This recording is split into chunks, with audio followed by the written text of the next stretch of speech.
La pluie tombait doucement sur les toits de Lyon ce soir-là.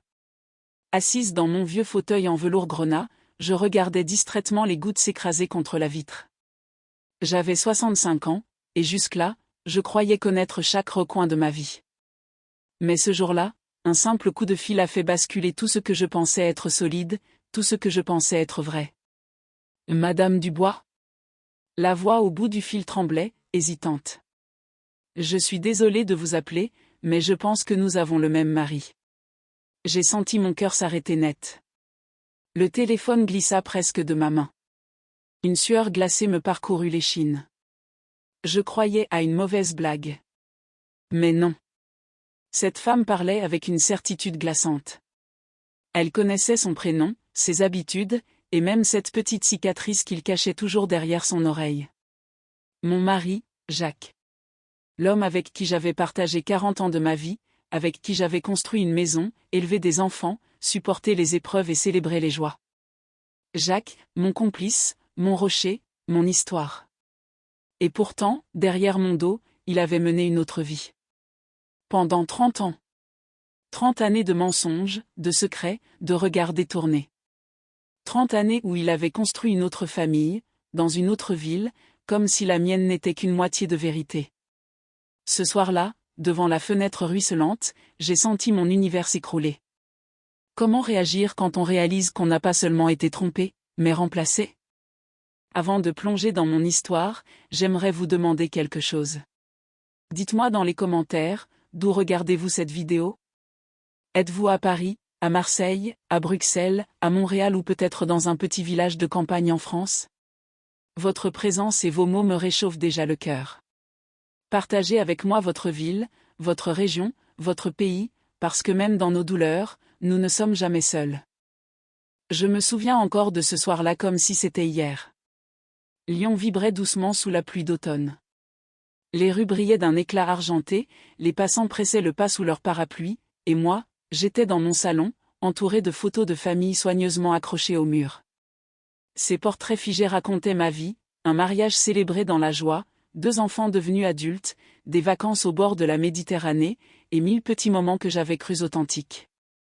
Tout semblait si solide, si immuable, jusqu'à ce coup de fil qui a fissuré mes certitudes.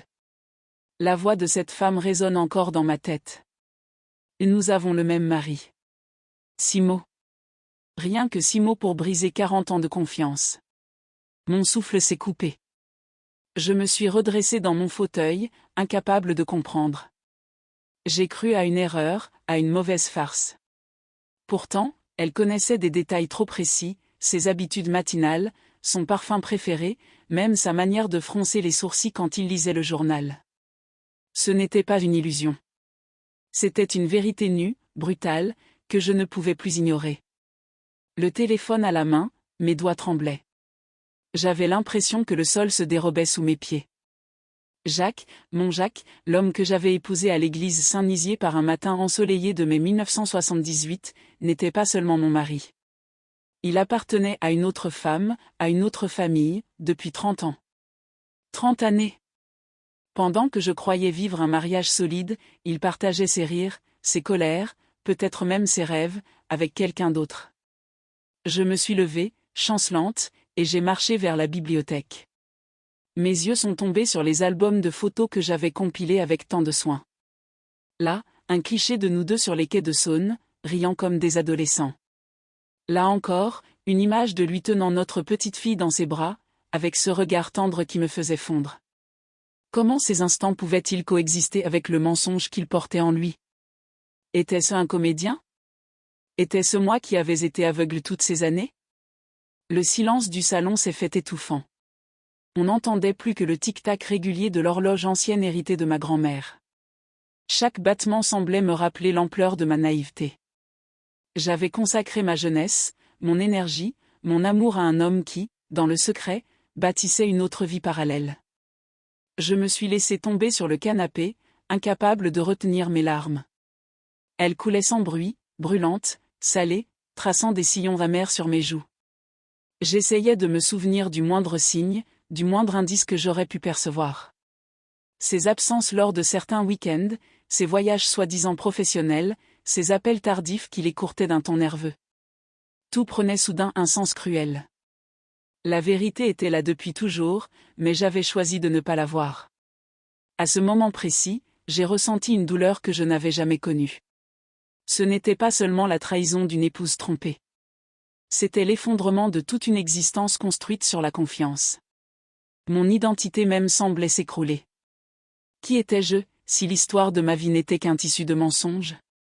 Je me suis levée pour aller dans la cuisine, chercher un verre d'eau. Mais chaque pas résonnait dans la maison comme une accusation. Les murs qui avaient abrité nos rires me semblaient complices de sa trahison. La table où nous avions partagé tant de repas en famille me paraissait soudain étrangère. Tout, absolument tout, avait perdu sa couleur. Quand il est rentré ce soir-là, je l'ai observé comme une étrangère observe un inconnu. Il a posé son manteau sur la chaise, m'a embrassé distraitement sur la joue, et a demandé « Tout va bien, Claire ?»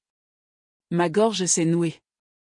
J'ai voulu hurler, lui jeter au visage la vérité que je venais de découvrir. Mais je n'ai rien dit. Je me suis contentée d'un hochement de tête, prisonnière de ma douleur silencieuse. Je l'ai regardé préparer son verre de vin, comme il le faisait chaque soir, et je me suis demandé, avec qui avait-il partagé ce rituel ailleurs? Avec qui avait-il ri, trinqué, parlé de sa journée? Mon cœur battait si fort que j'avais l'impression qu'il allait exploser. Pourtant, je suis restée là, figée, spectatrice de ma propre vie qui se décomposait. Cette nuit-là, je n'ai pas dormi. Allongée dans notre lit conjugal, j'ai écouté sa respiration régulière à mes côtés, ce souffle que j'avais toujours trouvé rassurant. Mais désormais, il n'était plus qu'une musique étrangère, une preuve vivante de sa double vie. Mes yeux fixaient le plafond, et dans l'obscurité, je me suis sentie plus seule que jamais. Les heures passaient, et les images défilaient dans ma tête. Les anniversaires manqués, les excuses banales, les absences prolongées. Tout ça semblait comme les pièces d'un puzzle macabre.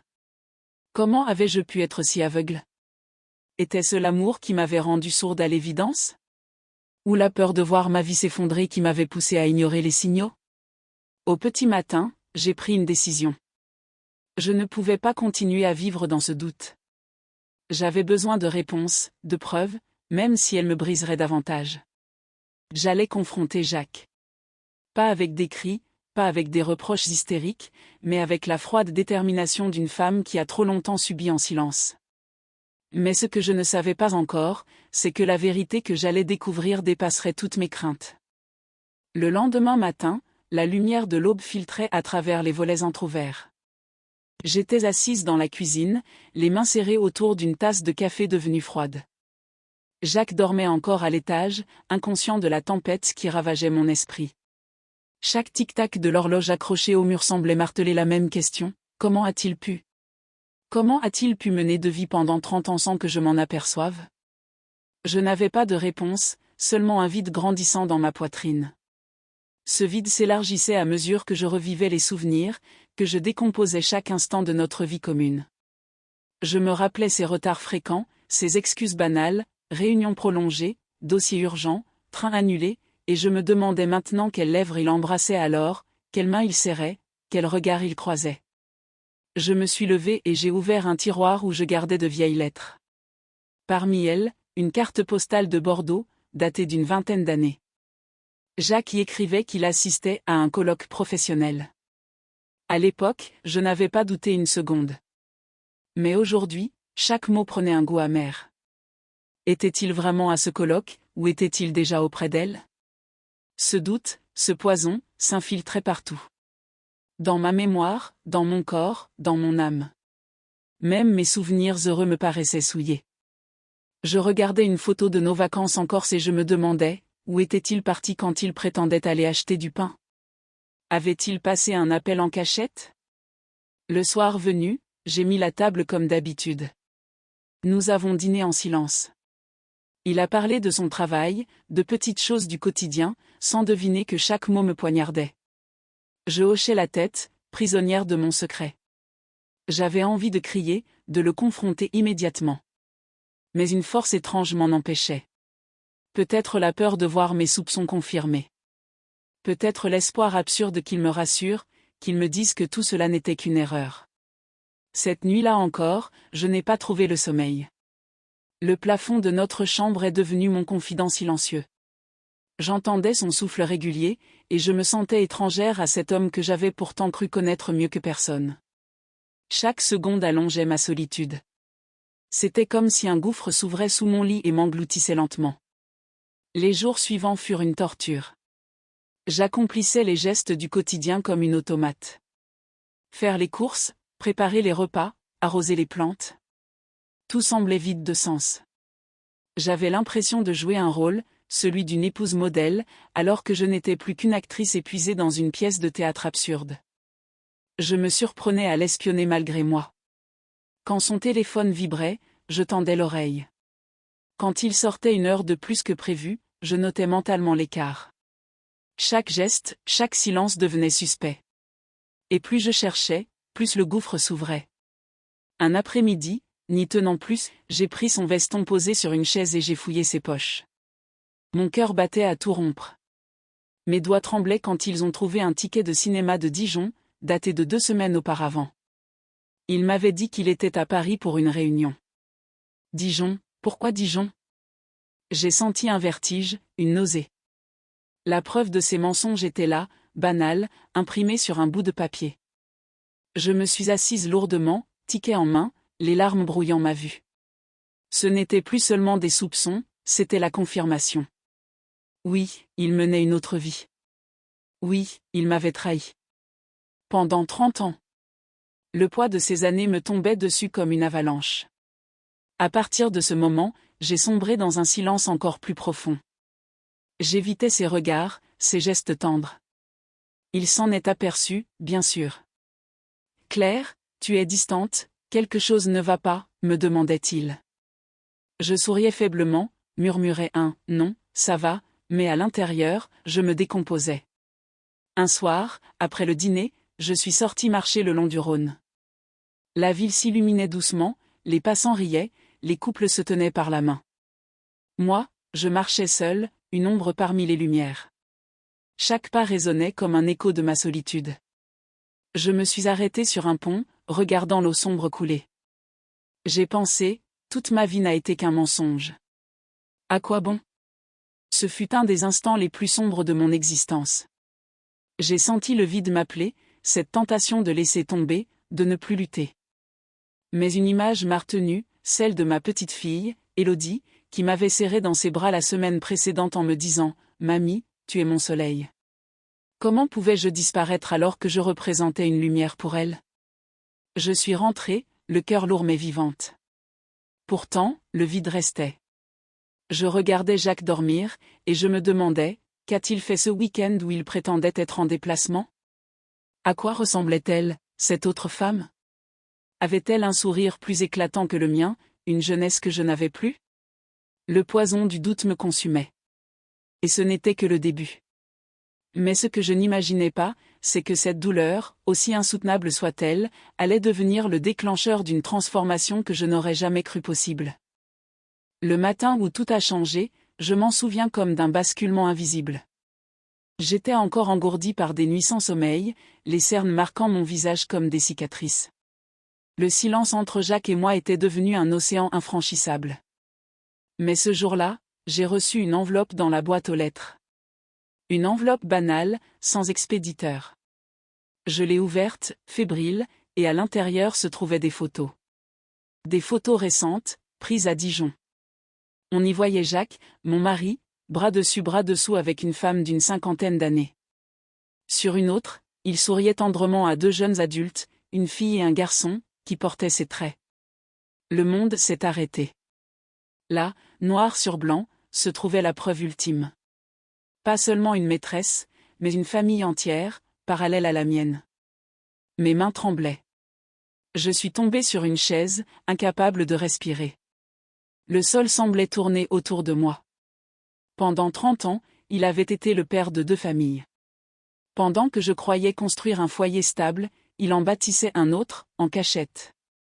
J'ai ressenti une douleur si violente que j'ai cru que mon cœur allait lâcher. Mais au milieu de cette douleur, quelque chose d'inattendu s'est produit, une colère est née. Ce n'était plus seulement la tristesse d'une femme trahie. C'était une flamme intérieure, une force brute qui me disait tu ne peux plus rester immobile. J'avais passé des semaines à me consumer dans le doute, à me ronger de l'intérieur. Mais là, devant ces photos, je n'avais plus d'excuses. La vérité était nue, cruelle, indiscutable. Et je devais agir.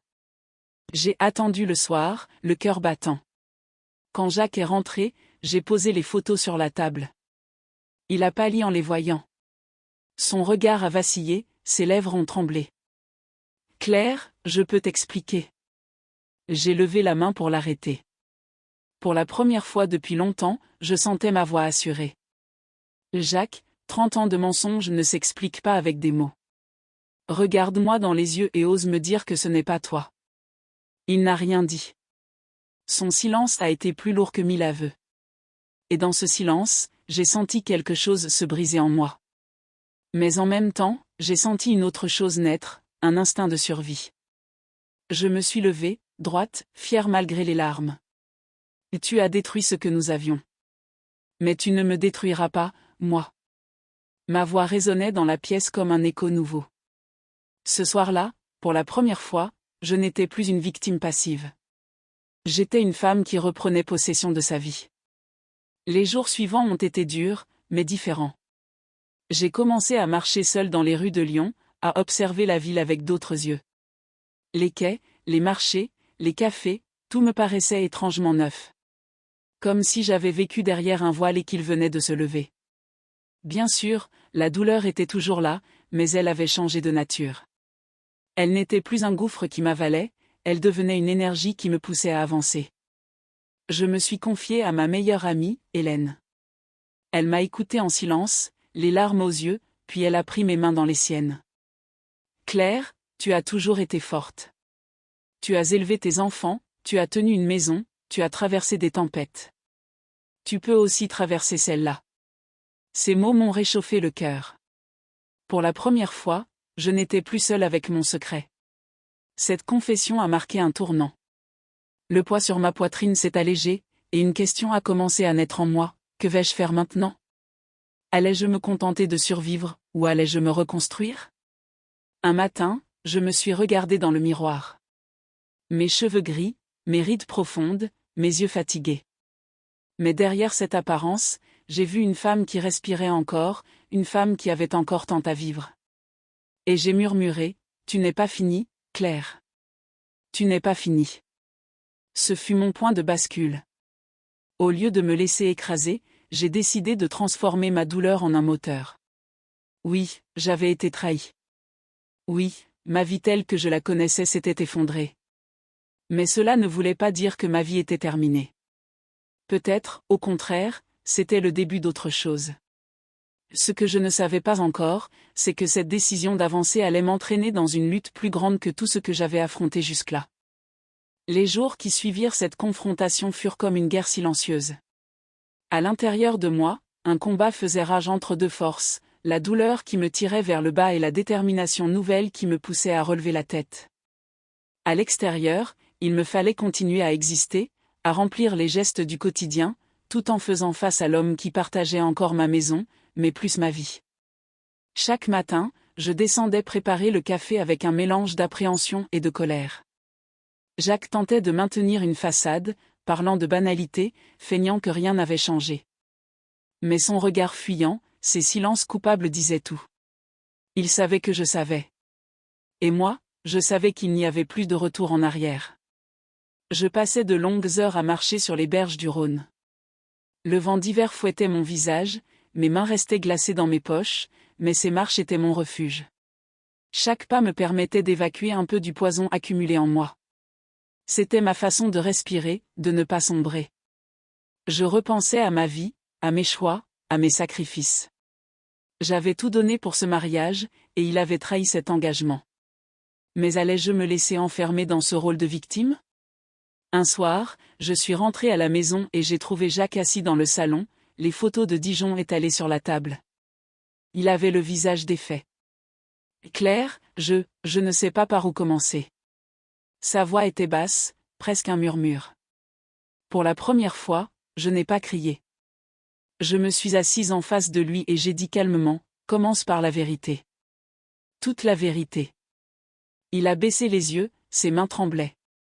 Il m'a parlé de ses déplacements à Dijon, de cette femme qu'il avait rencontrée il y a 30 ans, de cette double vie qu'il avait construite en parallèle. Chaque mot était un coup de couteau. Mais j'écoutais. Je voulais tout entendre, tout savoir. Parce que c'est seulement en regardant l'horreur en face que je pourrais commencer à la dépasser.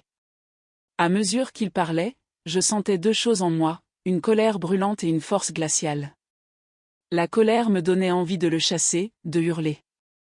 Mais la force glaciale me maintenait droite, impassible, presque détachée.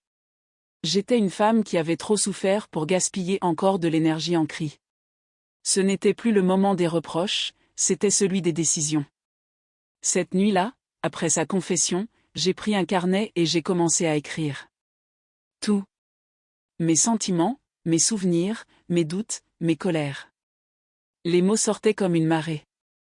En écrivant, j'ai découvert un nouveau territoire en moi, une voix que je n'avais jamais écoutée.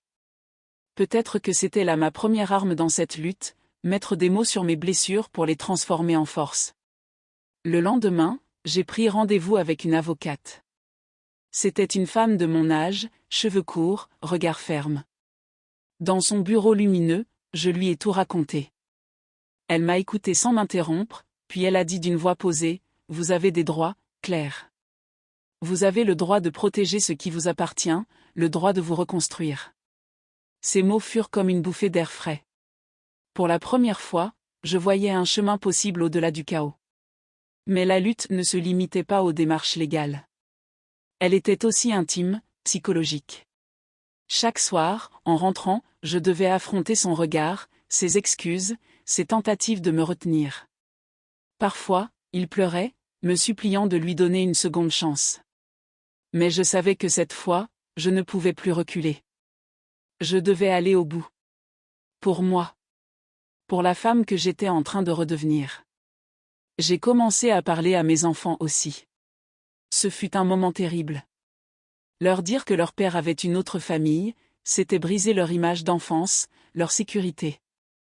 Ma fille a éclaté en sanglots, mon fils est resté silencieux, le visage fermé. Mais en les regardant, j'ai compris une chose, je n'étais pas la seule victime de ces mensonges. Nous l'étions tous. Et cette prise de conscience m'a donné une détermination nouvelle, je devais être forte pour eux, montrer l'exemple du courage. À mesure que les jours passaient, je sentais ma colère se transformer en une énergie plus claire. J'ai repris des activités que j'avais abandonnées, un atelier d'aquarelle dans le quartier Croix-Rousse, un cours de yoga avec d'autres femmes de mon âge. Chaque nouvelle habitude était un pas vers la reconstruction.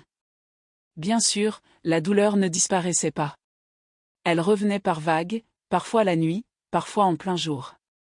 Mais elle n'était plus un gouffre, elle devenait un rappel, tu es vivante. Tu peux te relever.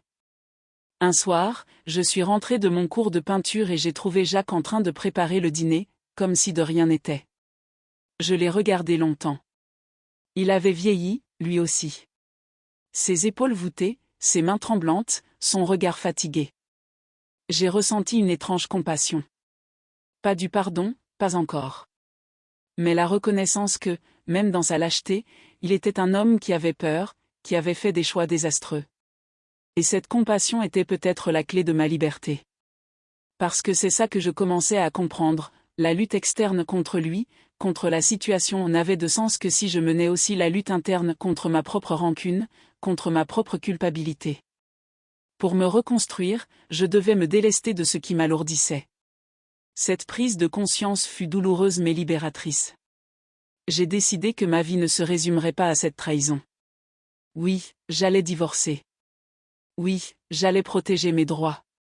Mais surtout, j'allais me reconstruire en tant que femme, retrouver des passions, des projets, une identité qui ne serait plus définie par lui. C'était la bataille de ma vie. Mais je sentais déjà, sous la douleur, le frémissement d'une renaissance. Et c'est ainsi, dans cette lutte acharnée, qu'est apparu pour la première fois un goût inattendu de victoire. La première fois que j'ai ressenti un frisson de victoire, ce fut un matin d'hiver, alors que la neige recouvrait doucement les toits de Lyon. J'étais sortie acheter du pain à la boulangerie du coin, emmitouflée dans mon manteau bleu marine. Le vent piquait mes joues, mais au fond de moi, je sentais une chaleur nouvelle. En poussant la porte de la boulangerie, j'ai croisé mon reflet dans la vitre. Pour la première fois depuis des mois, je n'ai pas vu une femme brisée. J'ai vu une femme debout. Une femme qui survivait. Le simple fait d'avoir repris ma liberté de penser, de décider pour moi-même, était déjà une victoire. J'avais entamé la procédure de divorce, j'avais parlé à mes enfants, j'avais cessé de me taire. Ces pas, aussi douloureux soient-ils, représentaient une conquête de mon existence. Je n'étais plus seulement la femme de Jacques, j'étais Claire, une femme avec sa propre histoire, ses propres choix. Je me souviens encore d'une scène précise. Ce soir-là, Jacques m'avait demandé une dernière fois de reconsidérer ma décision. Nous étions dans le salon, les lumières tamisées, et il avait les yeux pleins de larmes. « Claire, je t'en supplie, ne détruis pas tout. » Ces mots étaient comme un écho ironique, car c'était lui qui avait détruit notre vie. J'ai pris une profonde inspiration et je lui ai répondu avec une calme fermeté, « Jacques, je ne détruis rien. Je reconstruis. » En prononçant ces mots, j'ai ressenti une puissance incroyable. C'était comme si, après des années de silence, ma voix retrouvait enfin sa véritable place. Ce n'était pas un cri de vengeance, c'était une affirmation d'existence. Une victoire intime, mais immense. Les semaines suivantes, j'ai commencé à redécouvrir des plaisirs simples. J'allais au marché de la Croix-Rousse, je choisissais des fruits frais, je parlais avec les commerçants. Chaque sourire échangé, chaque conversation anodine me rappelait que la vie continuait, qu'elle avait encore à m'offrir des instants lumineux. Même le parfum du café du matin avait repris une saveur que j'avais oubliée. J'ai aussi renoué avec mes passions. La peinture, que j'avais abandonnée depuis longtemps, est revenue comme une respiration. Devant ma toile, pinceau en main, je laissais couler les couleurs comme on laisse couler ses émotions. Parfois, mes larmes se mêlaient à la peinture, mais au lieu de salir, elles donnaient plus de profondeur à mes créations. C'était ma thérapie silencieuse. Et le jour où ma petite fille Élodie a regardé une de mes toiles et m'a dit « Mamie, c'est magnifique », j'ai senti mon cœur éclater de fierté. Une autre victoire fut sociale. Moi qui m'étais tant enfermée dans ma douleur, j'ai recommencé à voir mes amis. Hélène, fidèle depuis toujours, m'a entraînée dans des sorties, des dîners. Au début, j'avais peur des regards, peur des questions. Mais très vite, j'ai compris que ces moments de partage étaient essentiels. J'ai ri à nouveau. Un rire timide d'abord, puis plus franc, plus libérateur. Et ce rire était une victoire sur le silence des nuits passées à pleurer. Il y eut aussi la première fois que j'ai marché seul dans le vieux Lyon, un dimanche après-midi. Les ruelles pavées, les traboules mystérieuses, les façades colorées semblaient me murmurer que la vie avait encore 1000 secrets à me révéler. Je me suis arrêté devant une petite boutique de livres anciens, et j'ai acheté un recueil de poèmes de Prévert. Le simple fait d'oser m'offrir quelque chose pour moi, pour mon plaisir, était une victoire éclatante. Mais la plus grande victoire intérieure fut le jour où j'ai réalisé que je pouvais regarder Jacques sans ressentir cette douleur qui m'écrasait autrefois. Bien sûr, la trahison restait, mais elle n'avait plus le pouvoir de m'étouffer. Je pouvais le voir comme un homme faillible, un homme qui avait fait des choix honteux, mais qui ne définissait plus ma valeur. Ce jour-là, j'ai su que j'étais en train de gagner ma liberté. Un soir, en rentrant de mon cours de yoga, j'ai pris le tramway. J'étais assise près de la fenêtre, observant les lumières de la ville défiler. Une femme âgée s'est assise à côté de moi et m'a souri. Nous avons parlé quelques minutes. Elle m'a dit, « Vous avez un beau sourire, madame. On dirait que vous avez traversé des tempêtes, mais que vous tenez bon. » Ces mots m'ont bouleversée. Elle ne savait rien de mon histoire, et pourtant, elle avait vu ma lutte dans mon sourire. À cet instant, j'ai compris que ma victoire n'était pas seulement intérieure. Elle rayonnait déjà à l'extérieur. Ces petites victoires, accumulées jour après jour, formaient une chaîne invisible qui me tirait vers le haut. Et plus je goûtais à cette renaissance, plus je voulais avancer. Oui, j'avais perdu un mari, mais j'avais gagné une vérité, je pouvais vivre sans lui. Mieux encore, je pouvais vivre pour moi. Je savais que la route serait encore longue, semée d'embûches. Mais désormais, j'avais ce premier goût de victoire sur ma langue, et il avait la saveur la plus précieuse de toutes, celle de la liberté retrouvée. Et c'est porté par ce souffle nouveau que j'allais découvrir d'autres horizons, élargir ma vie au-delà de tout ce que j'avais imaginé. Le printemps arriva, et avec lui, un souffle de renouveau que je n'avais pas senti depuis des décennies. Les rues de Lyon se couvraient de fleurs, les terrasses des cafés se remplissaient, et je sentais en moi un désir puissant de respirer plus grand, plus fort, plus libre. C'était comme si la nature elle-même m'encourageait à m'élancer vers une nouvelle vie. J'avais franchi les premières étapes de ma reconstruction, mais il me fallait aller plus loin. Alors, j'ai commencé à voyager seul, de petites excursions d'abord. Un week-end à Annecy, au bord du lac, où j'ai découvert la joie de marcher sans destination précise, de m'asseoir dans un café et de savourer un chocolat chaud sans avoir à attendre personne. Puis une escapade à Avignon, où je me suis émerveillée devant le Palais des Papes et où, pour la première fois depuis longtemps, j'ai pris des photos pour moi, et non pour constituer un album familial. Ces voyages n'étaient pas seulement des déplacements géographiques. Ils étaient l'expression de ma conquête intérieure. Chaque billet de train acheté, chaque hôtel réservé, chaque plan improvisé représentait une victoire contre mes anciennes peurs. Moi, Claire, 65 ans, je pouvais oser l'inconnu. J'ai aussi décidé de m'inscrire à une université du temps libre. J'ai choisi des cours de littérature française et d'histoire de l'art.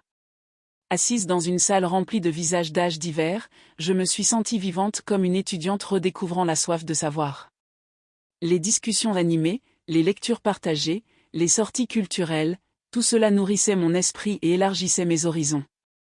Je n'étais plus seulement l'épouse trahie, j'étais une femme qui apprenait, qui grandissait encore.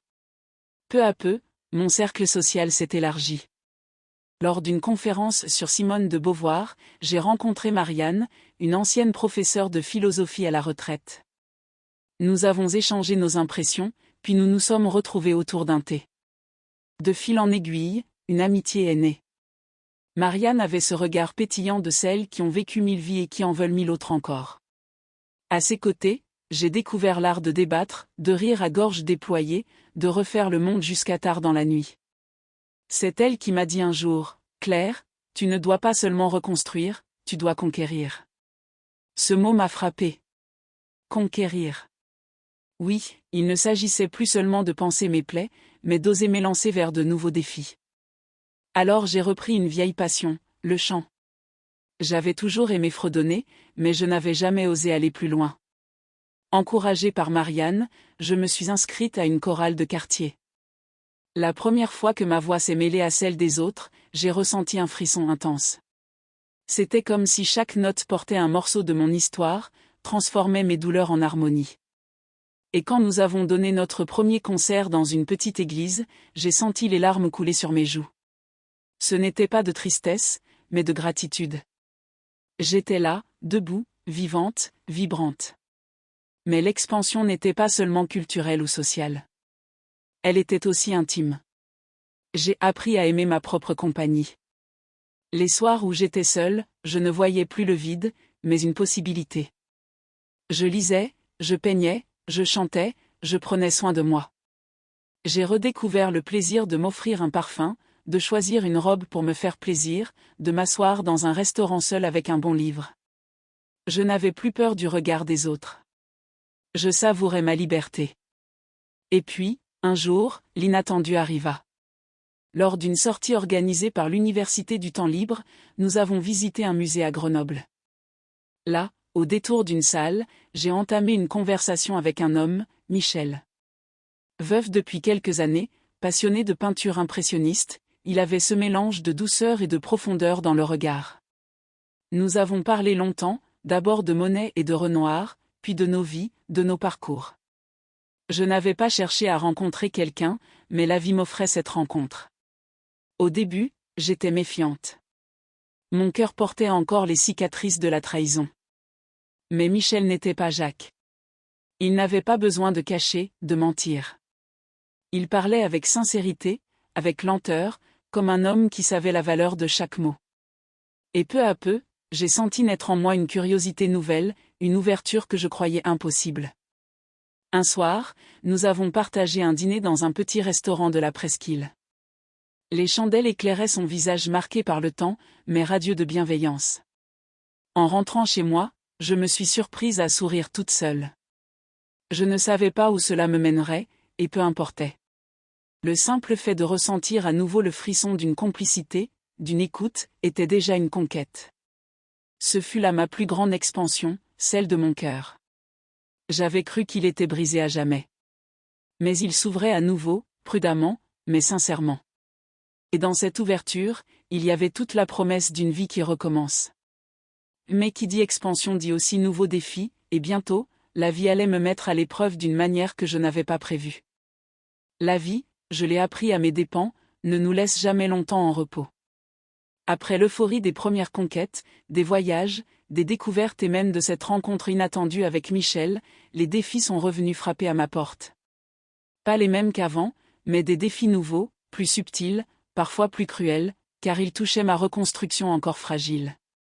Le premier défi fut le regard des autres. À Lyon, la nouvelle de mon divorce s'était répandue comme une traînée de poudre parmi nos connaissances. Certaines amies m'ont soutenue, mais d'autres, plus discrètes, me regardaient avec cette pitié mêlée de curiosité malsaine. Dans leurs yeux, je lisais une question silencieuse, comment n'a-t-elle rien vu pendant 30 ans ? Ce jugement implicite me blessait plus que je ne voulais l'admettre. J'avais l'impression d'être à la fois victime et coupable. Puis vinrent les remarques de ma famille. Mon fils, protecteur mais maladroit, me dit un jour, « Maman, tu devrais faire attention avec Michel. Tu as déjà beaucoup souffert. » Derrière sa sollicitude, j'entendais un doute, étais-je encore capable d'aimer, de choisir correctement ? Ma fille, quant à elle, oscillait entre colère et tristesse. Elle m'en voulait de ne pas avoir vu plus tôt, comme si j'avais été complice involontaire de la trahison de son père. Ces reproches implicites pesaient lourd sur mes épaules. Le deuxième défi fut intérieur, la peur. Même si je goûtais à de nouvelles libertés, une voix intérieure me murmurait sans cesse, « Et si tout s'effondrait encore ? Et si tu te trompais encore une fois ?» Ces doutes m'empêchaient parfois de savourer pleinement mes victoires. Je pouvais être assise dans un café ensoleillé, un livre à la main, et soudain, une angoisse me saisissait, et si Jacques réapparaissait pour tout compliquer ? La trahison avait laissé en moi une cicatrice qui se rouvrait au moindre mouvement brusque. Le troisième défi fut matériel. La procédure de divorce avançait lentement, et les questions financières surgissaient. Partager une vie, puis la séparer sur le papier, était une épreuve administrative et émotionnelle. Chaque facture, chaque papier signé était une piqûre de rappel, j'avais bâti 40 ans d'existence avec un homme qui avait tout compromis. J'avais parfois l'impression d'être englouti par des montagnes de dossiers. Mais je tenais bon, épaulé par mon avocate, par Hélène, et par ma propre détermination. Un soir, en rentrant d'une audience au tribunal, je me suis effondré dans mon salon. J'ai pleuré comme une enfant, épuisée par ce combat qui semblait sans fin. Mais au milieu de mes larmes, une pensée claire a émergé, « Tu es déjà plus forte que tu ne l'as jamais été. » Ces mots, je me les suis répétés encore et encore, jusqu'à m'endormir, le visage mouillé mais le cœur un peu plus solide. Le quatrième défi fut sentimental. Avec Michel, les choses avançaient doucement. Il n'était pas envahissant, il respectait mon rythme. Pourtant, chaque geste tendre de sa part réveillait en moi un souvenir douloureux. Quand il me prenait la main, je revoyais Jacques faire le même geste. Quand il me disait « Tu es belle », je me demandais combien de fois Jacques avait murmuré ces mots à une autre. Ce mélange de douceur et de douleur me déstabilisait. J'avais envie d'aimer à nouveau, mais mon cœur tremblait à chaque pas. Un jour, lors d'une promenade au parc de la Tête d'Or, Michel s'est arrêté et m'a regardé droit dans les yeux. « Claire, je ne veux pas te presser, mais je veux que tu saches une chose, je ne suis pas Jacques. Je n'ai pas besoin de mensonges pour exister. » Ces mots m'ont bouleversée. J'ai compris alors que le défi n'était pas de comparer, mais d'accepter que chaque histoire est différente. Enfin, le dernier défi fut peut-être le plus profond, accepter mon âge dans ce nouveau départ. À 65 ans passés, je me demandais souvent si j'avais encore le droit de rêver, d'oser, d'aimer. Dans une société qui valorise tant la jeunesse, je craignais d'être jugée comme une vieille femme ridicule à vouloir recommencer. Mais chaque fois que ce doute surgissait, je pensais à Élodie, ma petite fille. Quand elle me regardait avec ses grands yeux brillants et disait « Mamie, tu es mon héroïne », je savais que j'avais le devoir de lui montrer que la vie ne s'arrête jamais, à aucun âge. Ces défis, je ne les ai pas toujours relevés sans chute. J'ai eu des rechutes de tristesse, des colères imprévues, des envies de tout abandonner. Mais chaque fois, quelque chose en moi me poussait à me relever. Parce que désormais, je savais que la victoire n'était pas un état permanent, mais un mouvement. On tombe, on se relève, on avance encore. Et au cœur de ces défis, une vérité s'imposait, je n'étais plus la même femme qu'avant. La Claire naïve, silencieuse, dépendante avait disparu. À sa place se tenait une femme qui affrontait ses peurs, ses juges, ses blessures, et qui avançait malgré tout. Et c'est en traversant ces épreuves que j'ai découvert mon véritable héritage, celui que je laisserai, non pas dans l'amertume, mais dans la force et l'espérance. L'été approchait, et avec lui, une lumière nouvelle semblait inonder ma vie. J'avais traversé la tempête, affronté les vagues et les vents contraires, et me tenais maintenant sur une rive différente. Ce n'était pas une rive parfaite, ni exempte de cicatrices, mais c'était la mienne. Et c'était peut-être ça, le plus grand héritage que je pouvais transmettre, la certitude que même après l'effondrement, il est possible de rebâtir, de réinventer, de renaître. Un après-midi de juin, je me suis assise sur un banc du parc de la Tête d'Or avec Élodie. Elle croquait dans une glace, ses yeux rieurs scintillaient au soleil. Elle s'est tournée vers moi et a dit « Mamie, tu es toujours souriante maintenant. Avant tu étais triste, mais là, tu es comme une princesse. » Ces mots d'enfant, simples et purs, ont résonné comme une révélation. J'étais devenue pour elle un modèle, non pas de perfection, mais de résilience. Et c'était le plus beau des héritages. Je me suis alors promis de laisser derrière moi non pas l'image d'une femme brisée, mais celle d'une femme qui s'est relevée. J'ai commencé à écrire mon histoire dans un cahier. Non pas pour Jacques, ni même pour mes enfants, mais pour moi, et peut-être un jour pour Élodie. Chaque page était une trace de mon combat, une preuve que même à 65 ans, on peut trouver la force de se transformer. Avec Michel, la relation avait trouvé son rythme. Douce, respectueuse, patiente. Je ne savais pas où cela nous mènerait, et je ne cherchais pas à savoir. Ce que j'avais appris, c'est que l'amour, à cet âge, n'est pas une conquête flamboyante, mais une lumière discrète qui réchauffe sans brûler. Je n'avais plus besoin de grandiose, j'avais besoin de vrai. Je pensais souvent à Jacques. Non pas avec haine, mais avec une distance apaisée. Il restait l'homme qui m'avait trahi, mais aussi le père de mes enfants. Sa trahison avait marqué ma vie, mais elle ne la définissait plus. J'avais appris à dissocier son ombre de ma lumière. Et c'était là une victoire ultime, reprendre possession de ma propre narration. Un soir d'été, j'ai organisé un dîner dans mon appartement. Mes enfants, Hélène, Marianne et quelques nouveaux amis étaient là. Nous avons ri, chanté, partagé des souvenirs. À un moment, je me suis levée, j'ai levé mon verre et j'ai dit « à la vie ». Parce qu'elle nous surprend, nous brise parfois, mais qu'elle nous offre toujours la possibilité de recommencer. Les applaudissements et les sourires autour de la table m'ont réchauffé le cœur. Je savais que j'étais arrivée à un point d'équilibre. Mon héritage, je l'ai compris, n'était pas seulement pour ma famille. C'était aussi pour toutes les femmes de mon âge, celles qui se sentent invisibles, oubliées, condamnées à subir. Je voulais leur dire, non, la vie ne s'arrête pas à 60 ans, ni à une trahison, ni à un échec. Nous avons encore le droit de rêver, d'oser, de conquérir. Alors j'ai commencé à donner des témoignages dans des associations de femmes. Je racontais mon histoire, non pas comme une confession douloureuse, mais comme une preuve d'espérance. Chaque fois que je voyais une femme dans le public hocher la tête, les larmes aux yeux, je savais que mes mots portaient. C'était ma mission nouvelle, transformer ma douleur en lumière pour d'autres. Aujourd'hui, quand je regarde en arrière, je vois une vie faite de contrastes. De grandes joies et de grandes blessures. Mais je ne voudrais plus effacer les cicatrices. Elles font partie de moi, elles racontent ma force. Et si je devais résumer mon message en une phrase, ce serait celle-ci, peu importe l'âge, peu importe la chute, il y a toujours un chemin vers la renaissance. À toutes les femmes qui m'écoutent, que vous soyez à Paris, Marseille, Bordeaux ou dans un petit village de Provence, je voudrais dire, ne laissez jamais personne écrire votre histoire à votre place. Prenez le stylo, même tremblant, même taché de larmes, et continuez à écrire. Parce que tant que nous respirons, nous avons encore des pages à remplir. Je ne sais pas combien de temps il me reste sur cette terre. Mais je sais une chose, chaque jour est une victoire quand on choisit de vivre, vraiment. Et moi, Claire, 65 ans, trahie mais pas vaincue, je choisis de vivre.